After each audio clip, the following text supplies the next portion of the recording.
નમસ્કાર વિદ્યાર્થી મિત્રો. ધોરણ 9 મેથ્સ પ્રકરણ 1 સંખ્યા પદ્ધતિ.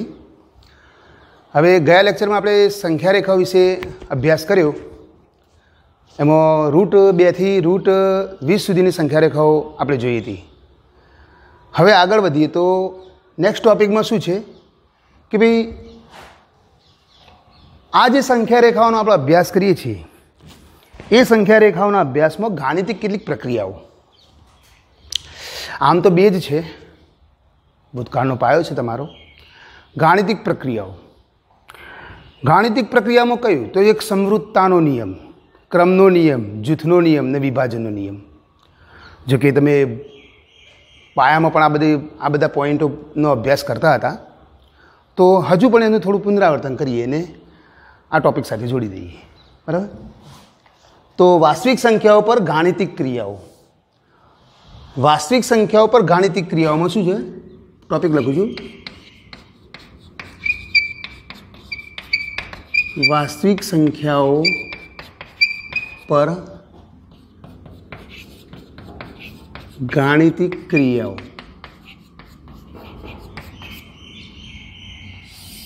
આ મુદ્દો છે આખો, જેના વિશે થોડી આપણે ચર્ચા કરી લઈએ, જેથી આપણને કોઈ સામાન્ય ક્ષતિ, કોઈ પ્રોબ્લેમ્સ આવે તો એની અંદર આપણને હેલ્પ થઈ શકે આની. બરાબર? હવે આમાં શું છે કે ભાઈ સરવાળો અને બાદબાકી બે સંખ્યાઓ વચ્ચેનો સરવાળો, પહેલો નિયમ છે સમવૃત્તાનો નિયમ. અને સમવૃત્તાનો નિયમ એવું કહે છે કે બે સંખ્યાઓ વચ્ચેનો સરવાળો બાદબાકી ગુણાકાર ભાગાકાર બરાબર કરતો સમય સંખ્યા મળે, અને અસમય સંખ્યાઓના સરવાળો બાદબાકી ગુણાકાર ભાગાકાર કરતો સમવૃત્તાનો નિયમ ગુણધર્મ દર્શાવતા નથી. મતલબ સમવૃત્તાનો નિયમ સરવાળા બાદબાકી ગુણાકાર ભાગાકારમાં સમય સંખ્યાઓમાં જ બતાવે છે, અસમય સંખ્યાઓમાં બતાવતો નહીં. તો પહેલું આપણે જોઈ લઈએ ટોપિક, સમવૃત્તતાનો ગુણધર્મ.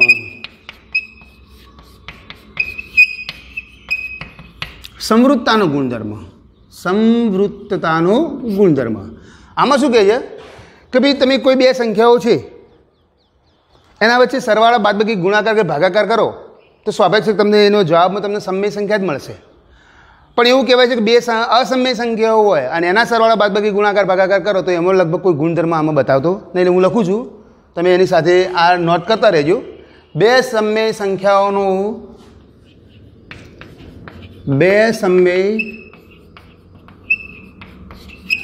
સંખ્યાઓનો સરવાળો બાદબાકી ગુણાકાર ભાગાકાર, એમાં પાછું એને કીધું શૂન્ય સિવાય. હો, શૂન્ય સિવાય એટલે શૂન્ય ના આવ્યો, શૂન્ય વચ્ચેનો સંબંધ નહીં, એ સિવાય કોઈ પણ સંખ્યા કરતો સમય સંખ્યા મળે. જ્યારે અસમય સંખ્યામાં બે અસમય સંખ્યાઓમાં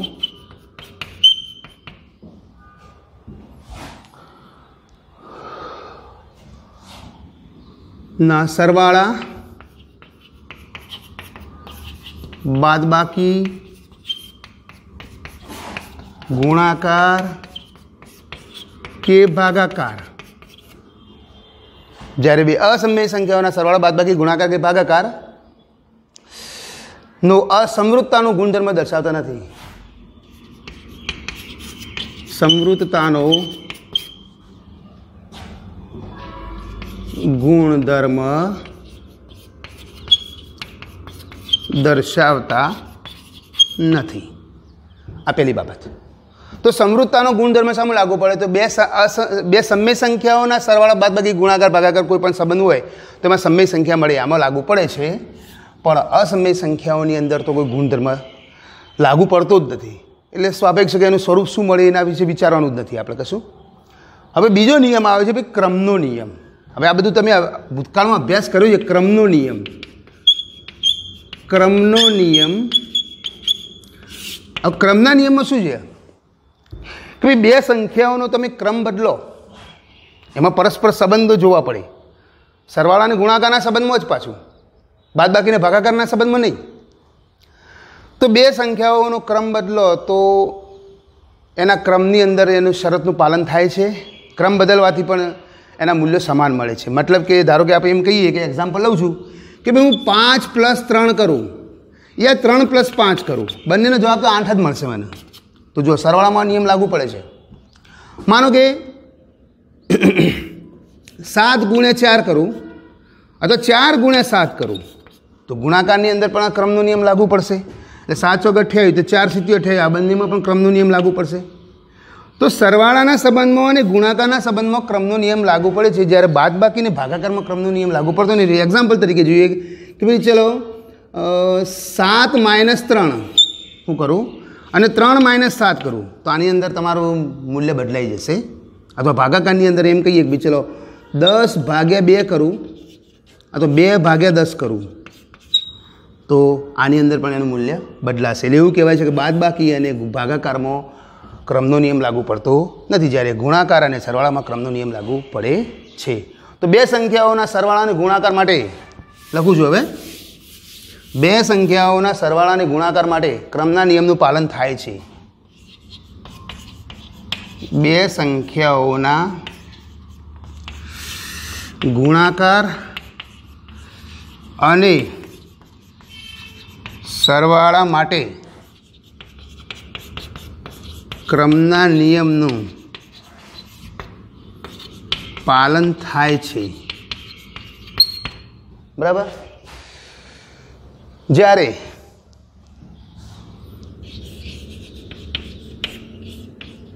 બાદબાકી અને ભાગાકાર માટે ક્રમના નિયમનું પાલન થતું નથી. એક્ઝામ્પલ તરીકે લઈએ તો ચલો A × B = B × A લખી શકાય, અથવા A + B = B + A લખી શકાય. મતલબ ગુણાકાર માટે ક્રમનો નિયમ અને સરવાળા માટે ક્રમનો નિયમ. ઓકે, તો આ બે નિયમોની વાત કરીએ. ચલો આટલું તમે નોટમાં ઉતારી દો, પછી હું બીજા બે નિયમો તમારી સમક્ષ રજૂ કરું છું.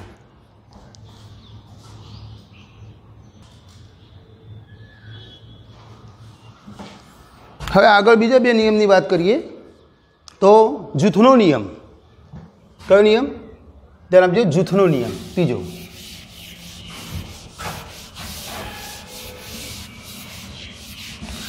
જૂથના નિયમ પર પણ એવું છે કે ભાઈ જે રીતે આપણે ક્રમના નિયમની વાત કરીને એમ જૂથના નિયમની અંદર પણ ગુણાકારને સરવાળા માટે જૂથનો નિયમ શક્ય છે, એનું પાલન થાય છે, જ્યારે ભાગાકાર અને બાદબાકી માટે જૂથના નિયમનું પાલન થતું નથી. એની અંદર પણ તમને પરિણામ મળતું નથી.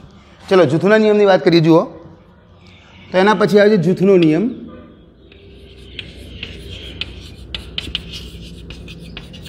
હવે તમે આ બધું ભૂતકાળમાં ભણેલા છો એટલે થોડું તો ખ્યાલ તો હશે જ, પણ તેમ છતાં હું તમને કહું. ચલો 5 × 3 × 2 સાંભળજો. હવે પહેલાં હું આ બંનેનું જૂથ બનાવું છું. તો 5 × 3 × 2 એના પછી હું આ બંનેનું જૂથ બનાવું છું. જો આમાં 5 અને 3નું જૂથ છે, 2 એક અલગ સંખ્યા છે, જ્યારે આની અંદર 3 અને 2નું જૂથ છે, 5 એક અલગ સંખ્યા છે, પણ આમાં કોઈ મૂલ્ય બદલાતું નથી. મૂલ્ય નહીં બદલાતું. 5 × 15 = 30 થાય છે, અને આની અંદર 3 × 6 = 35 થાય છે. બંનેનું મૂલ્ય તો તમને એક સરખું જ મળે. એટલે આમાં ક્રમનો નિયમ લાગુ પડે. એટલે એવું કહેવાય છે કે ભાઈ સરવાળા અને ગુણાકાર આ બંને માટે ક્રમનો નિયમ લાગુ પડે છે, જ્યારે ભાગાકાર અને બાદબાકી માટે ક્રમનો નિયમ લાગુ પડતો નથી. તો એમાં મૂલ્ય બદલાઈ જશે. બરાબર, એમાં ચેન્જ થશે, એટલે એની અંદર લાગુ પડતો નથી. તો ચલો એના વિશે આપણે વાત કરીએ. તો સમય સંખ્યાઓના સરવાળા અને ગુણાકાર માટે સમય સંખ્યાઓના સરવાળા અને ગુણાકાર માટે જૂથના નિયમનું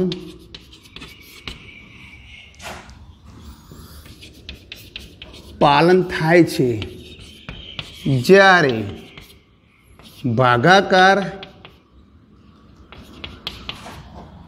અને બાદબાકી પહેલાં લખું છું, બાદબાકી અને ભાગાકાર માટે જૂથના નિયમનું પાલન થતું નથી. મતલબ કે આપણે એનો એક્ઝામ્પલ લઈએ તો શું આવશે? A ગુણ્યા B ગુણ્યા C. ચલો હું સરવાળા પર લખું પહેલાં. A plus B plus C, ચલો આ બંનેનું જૂથ છે, બરાબર A plus B plus C, અમે આ બંનેનું જૂથ છે. તો લખું છું સરવાળા માટે જૂથનો નિયમ. ઓકે. અને બીજું A ગુણ્યા B ગુણ્યા C બરાબર A ગુણ્યા B ગુણ્યા C.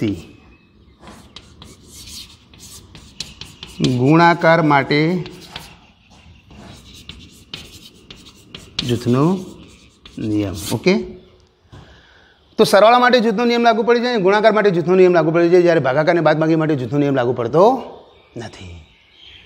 તો ક્રમના નિયમ પ્રમાણે જૂથના નિયમની અંદર પણ આ જ નિયમ લાગુ પડે છે, બરાબર. ચલો એના પછી આવે છે વિભાજનનો નિયમ. વિભાજનના નિયમ વિશે વાત કરું તો જુઓ, એના પછી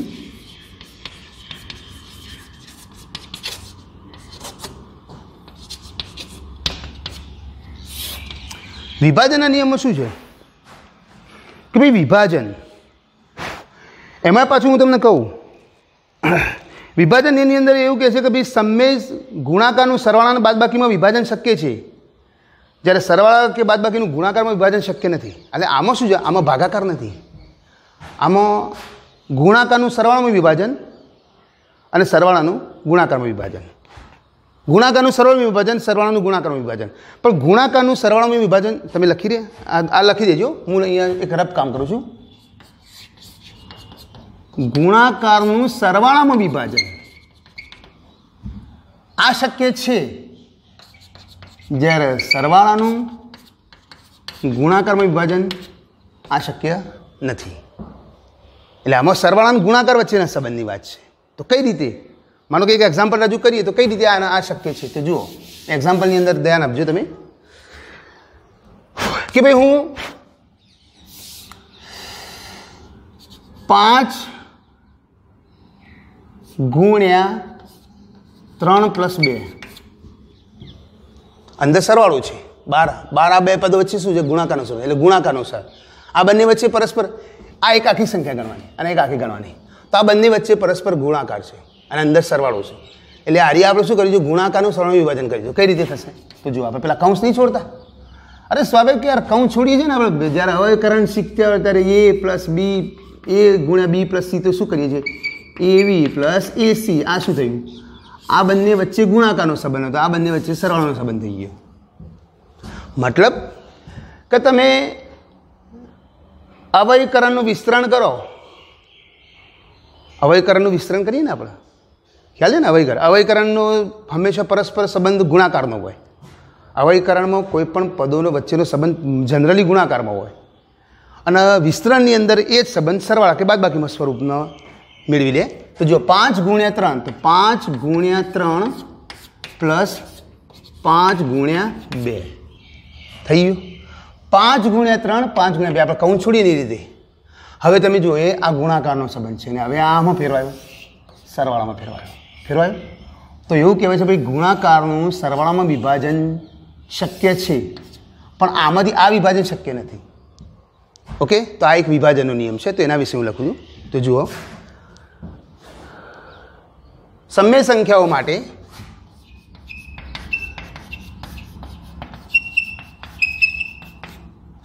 માટે ગુણાકારનું સરવાળામાં સરવાળા કે બાદબાકીમાં લખી શકો બંને. સરવાળા કે બાદબાકીમાં વિભાજન શક્ય છે જ્યારે સરવાળા કે બાદબાકીનું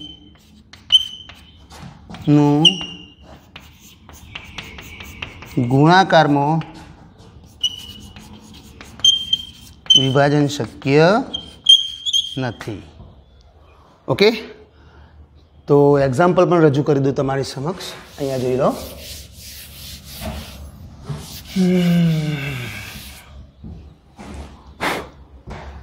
ભાઈ એક્ઝામ્પલની અંદર તમને કહું તો a ગુણ્યા b પ્લસ c તો શું થશે? ab plus ac. આ સ્વરૂપ બને છે.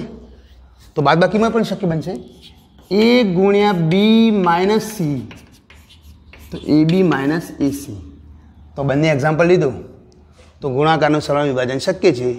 સરવાળા કે બાદબાકીનું વિભાજન શક્ય છે. બાદબાકી કે સરવાળાનું વિભાજન ગુણાકારમાં શક્ય નથી. તો આટલું નોંધ કરી દો. આ નિયમ 4 નિયમો પૂરા થઈ ગયા.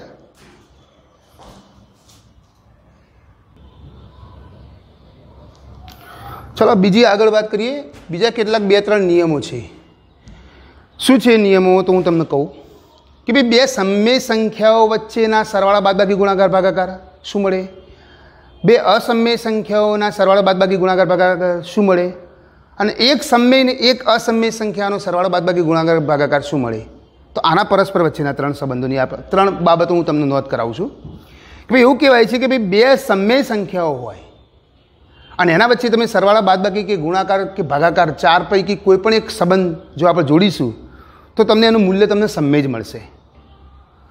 બે અસમમેય સંખ્યાઓ હોય, બંને અસમમેય, બે અસમમેય સંખ્યાઓ તો એના વચ્ચે સરવાળા બાદબાકી ગુણાકાર ભાગાકાર એનું મૂલ્ય તમને સમમેય મળે અને અસમમેય પણ મળશે. અસમમેય છે, બે સંખ્યાઓ અસમમેય છે તો અસમમેય પણ મળે છે અને સમમેય પણ મળે છે. અને ત્રીજી બાબત તમને કહું તો એક સંખ્યા સમમેય છે અને એક સંખ્યા અસમમેય છે અને એના વચ્ચે પરસ્પર જો સરવાળા બાદબાકી ગુણાકાર ભાગાકાર કરવામાં આવે તો આપણને હંમેશા અસમમેય જ સંખ્યા મળે છે. એક સમમેય ને એક અસમમેય હોય તો આપણને અસમમેય સંખ્યા જ મળે છે. તો આના વિશે હું તમને નોંધ કરાવું છું. તો લખજો એમાં સમમેય સંખ્યાઓ ને સમમેય સંખ્યાઓ સાથે બે સમમેય સંખ્યાઓનો સાથે સરવાળા બાદબાકી ગુણાકાર ભાગાકાર જોઈએ.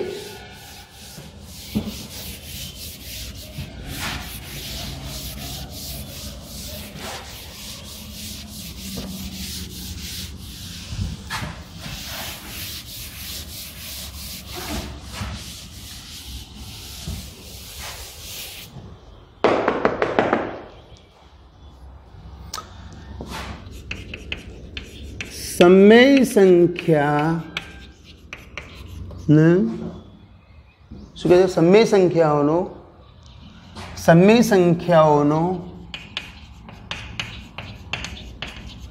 સંખ્યા સાથે સરવાળા બાદબાકી ગુણાકાર ભાગાકાર હંમેશા સમમેય સંખ્યા જ મળે. આપણને કઈ મળે ભાઈ? સમમેય જ મળે. બીજી બાબત, બે અસમમેય સંખ્યાઓ વચ્ચે સરવાળા બાદબાકી ગુણાકાર ભાગાકાર કરતો બે અસમમેય સંખ્યાઓ વચ્ચે સરવાળા બાદબાકી ગુણાકાર ભાગાકાર કરતો હંમેશા કરતો સમમેય અથવા અસમમેય સંખ્યા મળે. સમમેય મળી શકે અને અસમમેય મળે. ઓકે, જ્યારે બે અસમમેય હોય ત્યારે. અને છેલ્લું, એક સમમેય અને એક અસમય સંખ્યાઓ વચ્ચે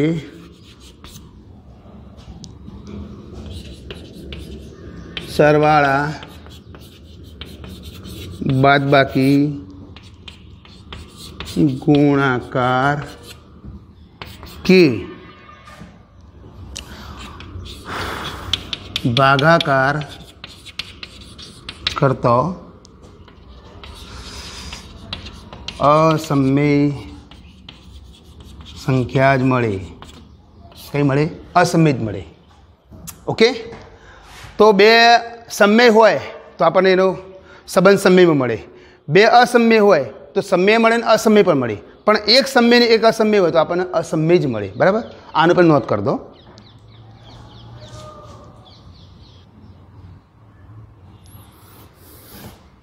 હવે નવો પોઈન્ટ આવે છે કે ભાઈ ધન વાસ્તવિક સંખ્યાઓના એન મૂળ. એન મૂળ મીન્સ ઘાતમૂળ. ઘાતમૂળ વિશે તો તમે સમજ્યા છો. આપણે ઘાતમૂળ એટલે વર્ગ હોય, વર્ગમૂળ હોય, એનું ઘન હોય, પૂર્ણ ઘન સંખ્યા હોય તો એનું ઘનમૂળ હોય. બરાબર, ચતુર્ઘાત લગાવીએ તો ચતુર્થ મૂળ મળે. આવા એન મૂળ વાત કરીએ. જોકે સમગ્ર એન મૂળની બધું હું ચર્ચા નથી કરતો, પણ ઘણી બધી બાબતો તમારે સમક્ષ રજૂ કરું છું. કે ભાઈ પહેલી તો એક બાબત તમને કહું કે ભાઈ એન મૂળ એટલે ધન વાસ્તવિક સંખ્યાઓનું એન મૂળ. ધન વાસ્તવિક સંખ્યાનું એન મૂળ મીન્સ ઘાતમૂળ. શું છે આપણે એમ ઘાતમૂળ? હવે આપણે એમ કહીએ કે ભાઈ 2 નો વર્ગ 4, 3 નો વર્ગ 9 અને 4 નો વર્ગ 16. માનો કે 4 નો વર્ગ 16 કર્યો તો એનું ઘાતમૂળ આપણે શું કરીશું? 16 નું વર્ગમૂળ 4. 4 નો વર્ગ 16 તો 16 નું વર્ગમૂળ 4. રાઈટ, આ એનું મૂળ ઘાતમૂળ. આ ઘાત થઈ તો એનું ઘાતમૂળ થયું. આ વર્ગ થયો તો એનું વર્ગમૂળ થયું. પણ એક બીજી વાત કરું કે -4 લઈએ તો પણ એનો વર્ગ આપણને 16 જ મળે છે. કેમ કે ઋણ સંખ્યા હોય, તમારો આધાર ઋણ હોય અને ઘાતાંક યુગ્મ હોય, યુગ્મ ઘાતાંક હોય. આધાર કેવો હોય? ઋણ હોય અને ઘાતાંક યુગ્મ હોય તો પણ આપણને મૂલ્ય ધન મળે છે. મતલબ 2 ઘાત હોય, 4 ઘાત હોય, 6 ઘાત હોય. તો ઋણ સંખ્યાનો આધાર ઋણ સંખ્યા હોય, માઇનસમાં હોય તો પણ આપણને એનું મૂલ્ય પ્લસમાં મળે છે. તો -4 નો વર્ગ 16. બરાબર છે, 4 નો વર્ગ 16, -4 નો વર્ગ 16 તો 16 નું વર્ગમૂળ 4. તો 16 નું વર્ગમૂળ બે રીતે લખાય. આમ તો 16 નું વર્ગમૂળ 4 અથવા -4 બે લખી શકાય ને. તમે 4 લખી શકો, -4 લખી શકો. તમે 4 લખી શકો, -4 લખી શકો. પણ જો એને સંકેત તરીકે લેવું હોય તો પછી તમારે પ્લસ જ લેવું પડે. એટલે બે સ્વરૂપ લખી શકાય છે. તમારે 16 નું વર્ગમૂળ 4 લખી શકો, 16 નું વર્ગમૂળ -4 પણ લખી શકો. પણ તમારે સંકેતમાં લખવું છે ભાઈ, એના સંકેત. તો સંકેતની અંદર આ કરણી સંકેત કહેવાય. શું કહેવાય? આને કરણી કહેવાય. તો આ એ વખત તમારે મૂલ્ય ધન જ બતાવવું પડે. બરાબર, માનો કે તમે 5 નો વર્ગ 25 કરો તો 5 નો વર્ગ પણ 25 થશે અને -5 નો વર્ગ પણ 25 થશે. બરાબર, તો 25 નું વર્ગમૂળ તો 5 અથવા -5. પણ એને સંકેતમાં લેવું હોય તો તમે 25 નું વર્ગમૂળ ફક્ત 5 જ દર્શાવી શકશો. સંકેતની અંદર આપણે કરણી સંકેતની અંદર 5 દર્શાવી શકીએ. એટલે કરણી પર થોડી ચર્ચા છે. કરણી એટલે આ વર્ગમૂળ જે સ્વરૂપ છે ને, વર્ગમૂળ સ્વરૂપ, એને કરણી કહેવાય. બરાબર, એટલે મતલબ વર્ગમૂળ નહીં પણ ઘાતમૂળ. આ ઘાતમૂળ એટલે વર્ગમૂળ છે. આમ વર્ગમૂળ સ્વરૂપ છે એને કરણી કહેવાય. ધારો કે આપણે ઘન હોય તો ઘન હોય તો 3 ઘાત કરીએ છીએ અથવા ઘનમૂળ કરીએ છીએ. બધા સંકેતો તો તમને ખબર છે કે ભાઈ આને વર્ગમૂળ કહેવાય, આને ઘનમૂળ કહેવાય, આને ચતુર્થમૂળ કહેવાય, આને પંચમૂળ કહેવાય.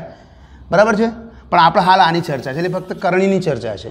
એટલે માત્ર આપણે હાલ આ જે ચર્ચા કરી રહ્યા છીએ એ સમગ્ર ઘાતમૂળની ચર્ચા નથી, પણ એકલા ફક્ત વર્ગ અને વર્ગમૂળની જ ચર્ચા છે.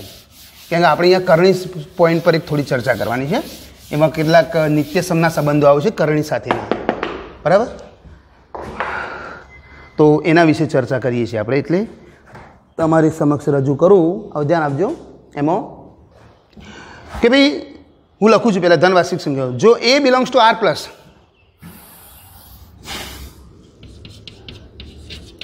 જો a belongs to R plus મતલબ એ કોઈ ધનવાર્ષિક સંખ્યા છે. N belongs to N, n belongs to natural set, બરાબર. તો એક અને માત્ર એક ધનવાર્ષિક સંખ્યા, તો એક અને માત્ર એક ધન વાસ્તવિક સંખ્યા એક્સ મળે કે, એક્સ મળે કે એક્સની એન ઘાત, એક્સની એન ઘાત બરાબર એ થાય. જો ઘાતાંક સ્વરૂપ બતાવ્યું, એક્સની એન ઘાત બરાબર એ થાય તો સમય સંખ્યા એક્સને, તો સમય સંખ્યા એક્સને, સમય સંખ્યા એક્સને એનું, કોનું? એનું ધન એન મૂળ કહે છે, ધન એન મૂળ કહે છે, બરાબર છે. તો એને લખવાનું કઈ રીતે? જેથી તથા એ એક્સ બરાબર એનું એન મૂળ લખાય. આમ આ રીતે લખાય. આપણે વાત કરી એટલે હું હવે ટૂંકમાં અહીંયા બતાવું છું તમારી સમક્ષ કે ભાઈ એક્સની એન ઘાત બરાબર એ, તો એક્સની એન ઘાત બરાબર એ, તો એનું એન મૂળ બરાબર એક્સ થાય. રાઈટ? વાત ઓકે, ખ્યાલ આવી ગયો તમને? એક્સની એન ઘાત બરાબર એ એટલે એક્સની એન ઘાત છે એ, એનું મૂલ્ય એ છે ઘાતાંક, તો એનું એન મૂળ બરાબર એક્સ. મતલબ 5નો વર્ગ તો 25, તો 25નું વર્ગમૂળ 5. એ રીતે એનું એક્ઝામ્પલ રજૂ કરું તમારે. એક્ઝામ્પલ તરીકે 16 belongs to R plus. Example જોઈ લો. 16 બિલોંગ્સ ટુ આર પ્લસ. જો આ 16 એક ધનવાર્ષિક સંખ્યા લીધી આપણે, બરાબર. અને 2 belongs to N, 2 belongs to N માટે, 2 બિલોંગ્સ ટુ એન માટે એટલે ઘાતાંક એક્સ બરાબર 4, એક્સ બરાબર 4. જો આ લખે ને 16 બિલોંગ્સ ટુ આર પ્લસ એટલે 16 એક ધનવાર્ષિક સંખ્યા છે. 2 બિલોંગ્સ ટુ એન મતલબ તમારો ઘાતાંક ધન છે, ધન ઘાતાંક, તો તમને એનું ઘાતમૂળ, એનું મૂલ્ય આ 4 મળે. અરે મતલબ એનું ઘાતમૂળ કરો, 16નું ઘાતમૂળ કરો તો 4 મળે, પણ 4નો વર્ગ કરો તો 16 મળે. તો એટલે આપણે લખવું છે ને એની અંદર કે ભાઈ 4નો વર્ગ, આમાં લખું છું 4નો વર્ગ બરાબર 16 થાય. એક ખ્યાલ આવી ગયો? તો 4 એ 16નું વર્ગમૂળ છે. ઓકે, તો 4 એ 16નું વર્ગમૂળ છે. ઓકે, 4 એ શું છે ભાઈ? 4નો વર્ગ 16 છે, તો 4 એ શું છે ભાઈ? 16નું વર્ગમૂળ છે. તો 16નું વર્ગમૂળ કેટલું લખાય? 4. તો લખાશે 16નું વર્ગમૂળ 4. ઓકે, થઈ ગયું? 16નું વર્ગમૂળ 4 બતાવી દીધું. હવે આપણે લખવાની પદ્ધતિમાં 16નું વર્ગમૂળ 4 લખાય. 16નું વર્ગમૂળ બરાબર 4 લખાય, પરંતુ 16નું વર્ગમૂળ -4 ન લખાય. લખવાની બાબતના આર ના લખાય, એમાં પ્લસ જ લખવું પડે તમારે. ઓકે,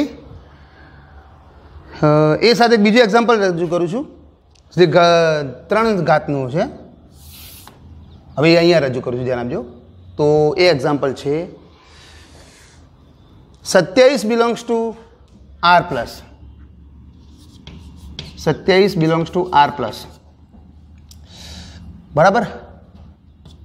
3 બિલોંગ્સ ટુ એન માટે એક્સ બરાબર 3. તો શું લખાય ભાઈ? 3નો ઘન 27. ઓકે, તો 27 એ 3નું ઘનમૂળ છે. 27 શું ભાઈ? 3નું ઘનમૂળ. અને 27 3નું ઘનમૂળ છે તો શું લખાય? 27નું ઘનમૂળ બરાબર 3 લખાય. ઓકે, આ રીતે પણ થાય. પણ આપણે આની અંદર આને ઋણ ના જ લખી શકાય. એ ફક્ત ઋણ લખવાનો નિયમ ફક્ત 2 ઘાતમાં જ છે, એટલે 2 ઘાતમાં જ લખી શકાય. ઓકે, તો પછી છેલ્લે કહું છું, આ તો એક ઉદાહરણ રજૂ કર્યું છે તમારી સમક્ષ અહીંયા આવા.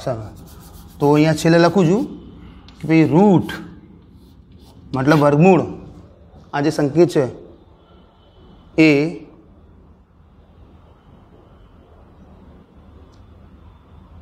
ચિહ્નને કરણી ચિહ્ન કહે છે. તો અહીંયા ઉભા રહો, અહીંયા લખી દો. 1 મિનિટ લખું છું આ એક્ઝામ્પલ પર. 16નું વર્ગમૂળ 4 અથવા -4 છે, બરાબર. પરંતુ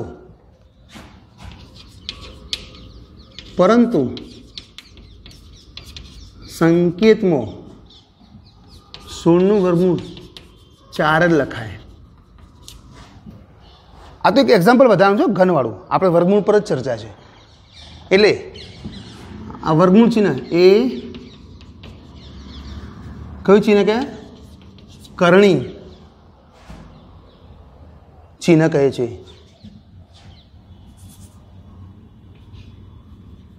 ચિહ્નને કરણી ચિહ્ન કહે છે. આ કરણી ચિહ્ન કહેવાય. ઓકે, તો આટલું ઉતાર દો. આને કરણી ચિહ્ન કહેવાય. વર્ગમૂળ કહીએ છીએ આપણે સંબંધ.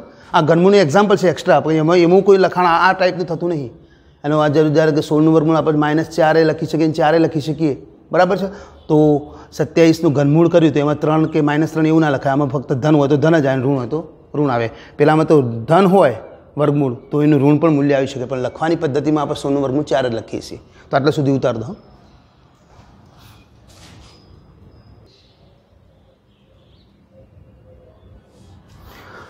તો આજે આટલા સુધી આપણે આ ટૉપિકને પૂર્ણ કરીએ છીએ. હજુ આપણે આવતા લેક્ચરની અંદર કરણીના સંબંધને ધ્યાનમાં લઈ, આ કરણી ચિહ્નને ધ્યાનમાં લઈને આપણે કેટલાક નિત્યસમના આવા સંબંધો જોઈશું, અને ઘાત અને ઘાતમૂળના ઘાતાંકના નિયમોના કેટલાક ચિહ્નોના સંબંધો જોઈશું, બરાબર, નિયમો જોઈશું. તો આવતા લેક્ચરે આપણે આ બધી ચર્ચા કરીશું.